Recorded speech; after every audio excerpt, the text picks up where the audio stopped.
Hi, this is Lee Langdon. Today on the podcast, I visit with Tessa Spencer. Tessa is one of our young adults who has had in her heart a desire to help people for a really long time. And she does that in a really big way through an organization called Pivot. We talk about her early childhood, skiing down the slopes. We talk about her years in soccer. We just talk about her family. Guys, this is a fun conversation, and Tessa's awesome. So enjoy our conversation today. I hope you'll get a chance to meet Tessa. Welcome to Season 2, Episode 4.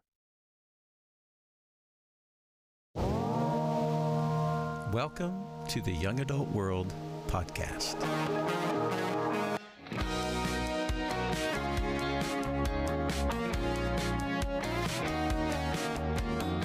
Tessa Spencer, welcome to the Young Adult World podcast. Thank you for having me. I'm excited to be here. Glad you're with us. Now, this is going to be exciting because you've got some really great things you're plugged into, and I'm excited for everybody to hear about those things. Tessa, where were you born? I was born in Denver, Colorado. Born and raised in Aurora. Lived there until I was 18 and moved here for school. Aurora. Is Aurora like the Aurora Lights? Is there something about lights there? No, that's the Aurora Borealis, I think. So that's like some other country. Yeah. Okay. But it's just, it's like kind of like Edmond to Oklahoma City, but like distance-wise, it's just a suburb. Yeah. Yeah. Is it like up into the mountains? No, we're southeast Denver. So we're about hour and a half from like the foothills. So you're in the flatlands. But we still have like a panoramic view of the Rockies, which is really nice. I bet that was incredible. Oh, yeah. Every morning you wake up and you see the mountains. Yeah. I thought everyone got to have like views of the mountains all the time. Oh, then I learned that was like not how everyone lived. That has been always such a wondrous view. Like when you drive through Kansas or wherever you go, I can't remember. And then you get into Colorado. But at some point you're driving toward the mountains and then all of a sudden they're there. You see them. It's incredible. And you live there. Yeah, it's really nice. I love it. Like my drive to church every Sunday morning was just clear view of the Rockies every single week. So that was really nice. What are some of your earliest childhood memories in Colorado? So my family, we're a big ski family. So pretty much like I remember being like 3 or 4 years old the first time I went skiing, and it was family trips to Breckenridge and Vail and all of those things with like my family and my extended family. So a lot of time in the mountains and sporting events is big with my family. You remember skiing at like 3 or 4? Yeah, I remember like doing all the ski lessons, learning all those type of things. Kind of hated it when I was first starting. Yeah. And now I love it. But I'm the youngest in my family by a lot. So everyone else was like teenagers or adults skiing. And then there was like toddler me. Oh, right. Yeah. So tell me about your nuclear family, like your parents, your siblings. Yeah. So it was me, my mom, my dad, and my older sister. So that's like my core family. My sister's 4 years older than me. She lives back in Colorado now, and she's pregnant with my first nephew. So I'm really excited. That's very exciting. And then like just like 5 minutes away were my grandparents. So I kind of consider them like part of my nuclear family because I spent just as much time with them as I did my parents growing up. So they were like an essential part of my upbringing. Yeah. Okay. So you would go skiing as a family when you're just little. You're out there on these slopes. You're doing ski school. Yeah. Wow. How, like, did you do the whole snowplow start? And like, what was that like? Like, tell us about ski school. Because people in Oklahoma, we may go visit, but we don't live in this area. Tell us about skiing. Learn how to pizza, French fry. That's how pizza to stop, French fry to go. That's what they teach you with your skis. I did lessons for a few years and then my mom was like, I'm done paying for this. Just go with the family. I went skiing when I was a kid. I was, I think, 11 maybe the first time I went, and we went into the Poconos in Pennsylvania. But the first time we went to this place called the Little Gap, and we had jeans on. We didn't go prepared. We were a frozen mess at the end of the day. Yeah. It was awful. The first time I went skiing, like with my family, so I have lessons, I got stuck on the ski lift because they put me on by myself and I wasn't strong enough to get the bar up. Oh, no. And I was trying to keep up with everyone, and I failed to stop and ran into a tree and got stuck in a tree well. Oh. And my dad had to come get me out, and then he got stuck in the tree well, and then we had to get him out. So very entertaining. Yeah, not a lot of things have happened. Okay, so skiing was part of your life. What was grade school like for you? I got in trouble a lot in elementary school. I had a teacher assistant assigned to me in like 4th grade. I was... What did you do? I was really talkative. I didn't like to be quiet during class. I would always I was kind of one of the drama queens. I would instigate the drama with 5th grade girls. So that was kind of, I also didn't like to sit still. That was a big problem for me. So I get in trouble for getting up too much or those type of things. Were you a good student? I was a good student, yes. Yeah? By the time, elementary school, not a good student. Not so good. Not so good. And then in middle school, don't really know what switched, but suddenly grades became really, really important to me. Yeah. And then in high school, I was like a perfectionist. So I put a lot of pressure on myself to do good in school, and I took mostly AP and honor classes, and I wanted the 4.0 GPA, all those things. So yeah, I was a very good student. So your sister was 4 years older. Were you guys close? Yeah, we fought a lot when we were kids. Since she was 4 years older than me, I was just kind of the annoying little sister, and I always wanted to hang out with her and her friends because I was they're the cool older kids. And so we fought quite a bit because by the time I was in late elementary school, she was already in high school. So, and then by the time I got to high school, she was in college. So we bickered quite a bit, but we were always close. Yeah. Yeah. So what were you involved in school, in grade school and then in high school? Did you play soccer in those years? Yeah, I started soccer when I was 4 and played all the way till I was 18. Wow. Yeah. That's awesome. Tell me about those early years. Was it herd ball? You're out there with all your friends? My first team was the Barbies. Nice. And we put a Barbie in the net so we knew which direction to go. That is the best. I remember in my early teams, we had this soccer ball from the store Justice, and it was the best player of the week would get to take this ball for the week, and that was my main mission. I was I want this ball every week. I want the Justice ball. So yeah, it was, the early years of soccer is very entertaining. It's really just running around in a circle trying not to trip over each other. In herd ball, were you one of the ones that kind of came out of the herd with the ball? Were you pretty good among peers because you kept going? I started competitive travel soccer by the age of 9. So it was pretty quick going from rec, you're just kind of running on the field to, oh, this stuff matters. Yeah, this is a big change. Yeah. Tell us about the difference between rec and... So competitive, we had tryouts every year. Tryouts were always so stressful for me because you tried out for the first time. I was in 4th grade, 3rd or 4th grade, and you get placed on your team. At first they're A, B, C, D, that's how they ranked them. And then every single year you had to try out. And the idea of getting moved down teams was terrifying to me. Once I got on a team, I was this is a team. And so it's a lot different, and the games are a lot more important. We also started travel, where we would go to out-of-state tournaments and stuff like that. Were you guys pretty successful? Yeah, my teams were always pretty good. I was on the 3rd highest team for most of my soccer career. I got moved down a team my 6th grade year, and that was devastating to 12-year-old Tessa. That was the end of the world. But yeah. And then I was able to kind of work my way back to the higher team, and I ended up being captain of teams and stuff like that. So yeah, it's a tough juggle, especially in the church when you're trying to, how do I be a part of this youth group and be a part of things over here when I've got this whole soccer career going over here? How did you manage that? How did you juggle that? For a few years, I had practice on Wednesday nights, which is when youth group is. And that was really hard for me because I've always was very active in my youth group and very active at my church. And so I had to balance missing every Wednesday night for a few years.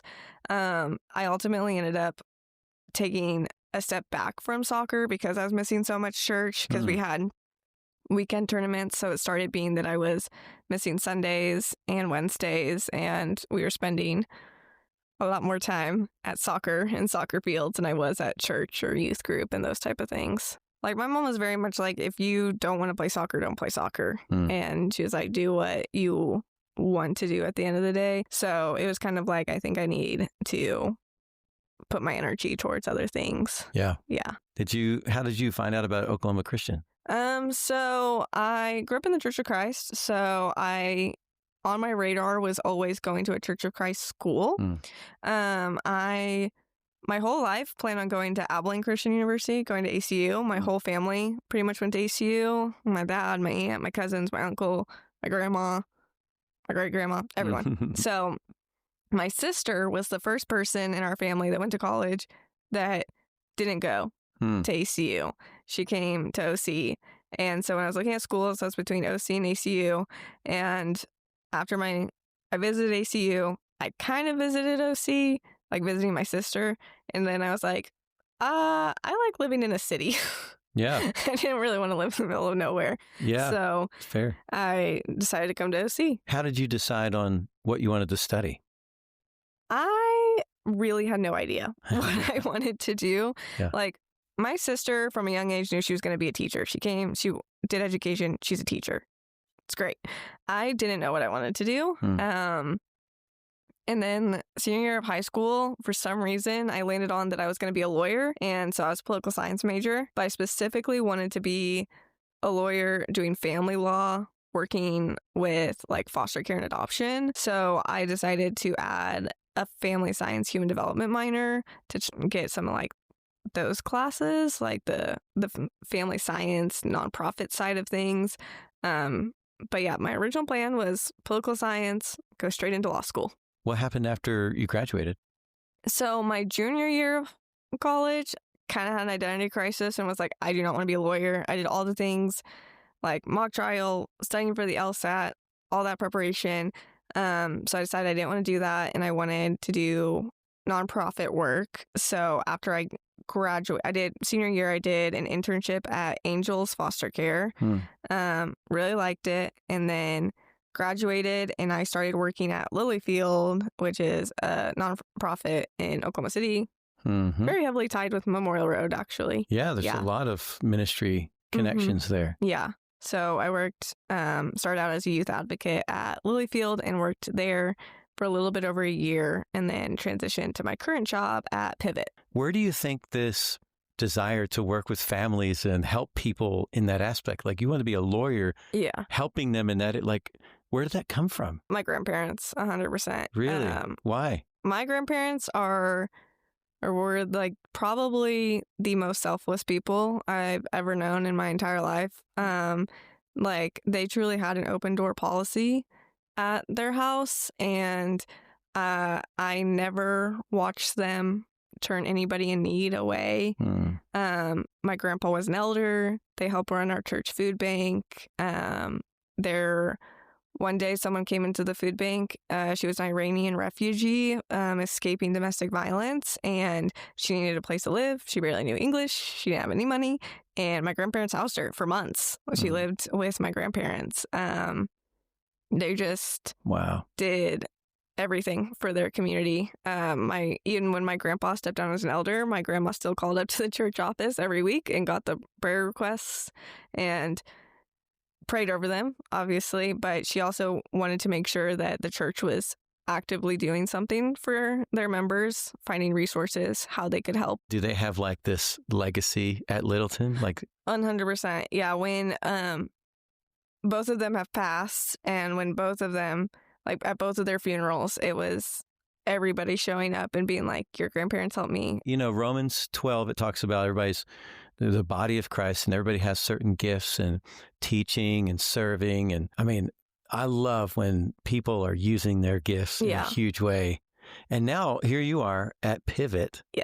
I think using your gift That's awesome. Tell us about Pivot. I know you shared some of this with our young adults on a Wednesday night. What is Pivot all about? So Pivot's a nonprofit in Oklahoma City. We work with youth ages 12 to 24 and their families. Our primary demographic that we work with is youth experiencing homelessness or at risk of experiencing homelessness, as well as youth that are court involved. So we do a wide range of services. We have counseling services. We have 2 shelters addressing the youth homeless need. And then we have a transitional living program helping 18 to 24-year-olds who are experiencing homelessness or aging out of foster care. We have basic needs pantries. We have a food pantry, clothing closet, and a household items closet. And then we also do what I do, which is group services, teaching different groups on and off campus. We do a lot.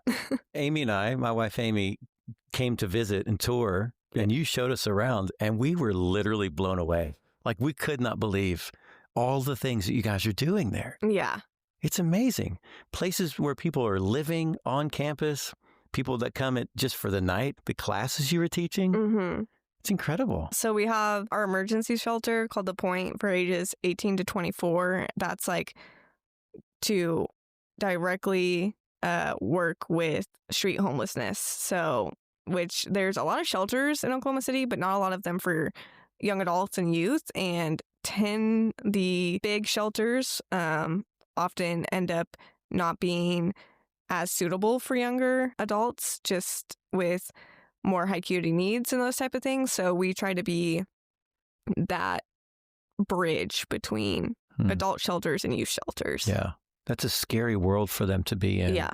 I mean, those adult shelters can be dangerous places. Yeah. At night. And you kind of help them navigate that. Yeah. And give them a safe place among their peers even. It's a beautiful thing you guys do, and I'm so glad you're plugged in. Yeah, so I'm a life skills manager. I'm part of our group services team. What I do is I teach classes both on campus and off campus, mostly around life skills. I also work with our first time offenders program, so youth who are on probation. Usually when it's their first time on probation or first offense or charge, they get assigned the first time offenders program. So I teach that. It's a 12-hour course that we offer twice a month on Tuesdays and on the weekends. So and that one is with youth and their parent or guardian. So that one's really working with the whole family. And then I teach classes during school breaks that we can offer incentives for the youth. We offer them a $100 gift card or community service. And we teach healthy relationships. The curriculum's called Love Notes. It's just about communication and boundaries and safe relationships, talking about what does unsafe relationships look like, because a lot of the youth I work with have seen unsafe relationships but aren't told what a healthy relationship should look like. So helping them kind of get those early warning signs. I mean, it's amazing. You getting time with these families and with these first offenders and like, it's that pivotal moment, isn't it? Where you're trying to get them to pivot away from what they've been doing into this new life. I think anyone who talks to me knows I'm very passionate about what I do. I will talk about my work all the time. I'm super grateful for Pivot. I think Pivot is just such an amazing place and amazing, doing really amazing work in Oklahoma City.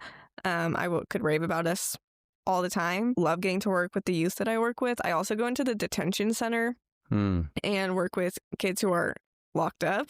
So more serious charges, some in there for short periods of time, some in there and will be transitioned into prison. And that's been not a lot of people are going into the detention center. So that's been a really good way to connect with a demographic that I did not think I would ever connect with. We're a very hope-driven organization. Is Pivot a faith-based organization? Pivot is not a faith-based organization. We serve a very diverse population.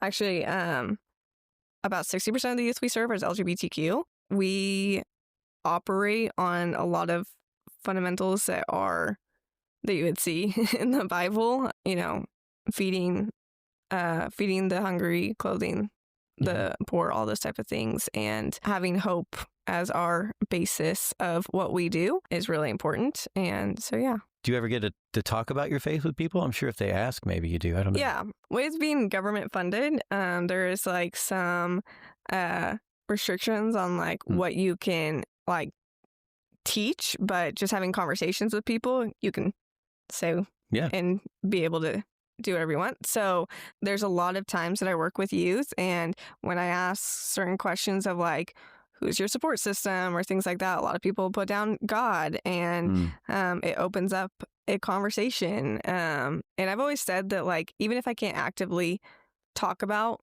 God and the Bible and all those things in my classes, most of my kids know, or my coworkers, they all know that I'm Christian and I go to church and I go to a Church of Christ. And so if I can just be a Christian in their life that's showing up and showing love and support, that it's actions over words in that situation. And they're like, wow, this person who grew up in this faith and is doing this because of what the Bible has taught her shows a lot. Yeah. You never know the difference that you're going to make. But there are people that probably aren't believers that are making a difference in your life. So I don't think it's like, if you're a Christian, you're the only one that's doing good. Right. And you're not saying that by any means. I'm just saying, I just love though that, all of that kind of comes together. I had to have a job that I had purpose and calling in. I wasn't going to do good with like a 9-to-5 desk job, and I knew that. And I think being able to go to work and knowing what my ultimate goal is, which is to like serve youth and families in crisis and get to learn every day about what's going on in our community, what resources are available, and what I can do to be like a force of good in youth's lives has been super amazing for me. And I could not imagine doing anything else. So I'm very grateful for where I've gotten and what I get to do every day and get to actively. I mean, there's good days and bad days, just like with any job. But when you get to see the wins and you get to see, a family get housed or a kid get off probation, a kid stop using drugs, a family relationship healed, all those things. It's just, and you get to see it with your own eyes. I helped a youth. She just turned 18 and was homeless, and we helped her be able to secure her own apartment. And we got to help like see her like pick up the keys and unlock her door for the first time. And I was like, I will cry about this later. Yeah. Oh, that's beautiful. And like the excitement on her face that like, she was like, wow, I have this apartment. It's all mine. And for the next year, she knows she won't have any housing insecurities. Wow. How do people find out more about Pivot? You can go to Pivot's website, which is pivotok.org. It has all of our information on it. Also, I was talking to Lee about this earlier about doing this podcast. Pivot has a podcast, Pivotal Moments, where they interview both people at Pivot as well as other resources in the community about what's going on in Oklahoma City. So if you're ever wanting to know about what's going on and what type of things what type of needs are out there and what resources and nonprofits are doing about it, Pivotal Moments is a great resource for that. And knowing more about Oklahoma City. Anytime anyone wants to talk to me about Pivot, I am open and willing. We have a lot of great partnerships. No nonprofit can do it by themselves, and we know that. So in order to do the best work for the youth and families that we work with, we have to rely on our partnerships, because every nonprofit in Oklahoma City offers a need. So whether it's housing or education or food, if we're not able to provide food at a given time, all those type of things. So yeah. Well, keep going. I'm excited for your future. And I know our young adult ministry has kind of teamed up a little bit with you so far. I hope we can do that again. One final thing, you're plugged into our young adult ministry. Yeah. What does that look like for you? Yeah. So I started going to our young adult ministry right after I graduated. I kind of transitioned from the campus ministry to young adult. So it was a pretty easy transition. And I think this last year I've gotten a lot more plugged in, especially like working with you with doing stuff with Pivot, also helping with fellowship after Wednesday nights. I'm a part of a small group.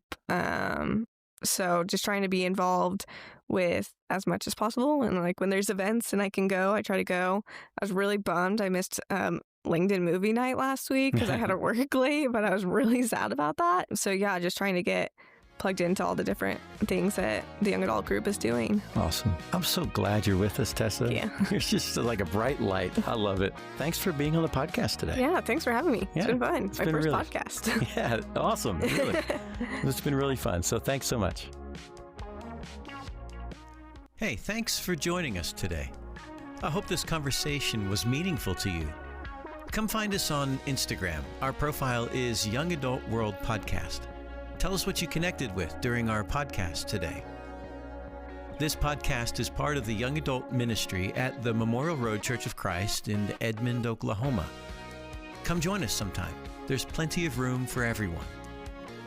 If you want to reach out to us, don't hesitate to email us at youngadultworldpodcast@gmail.com. And we are so grateful for Jacob Staten.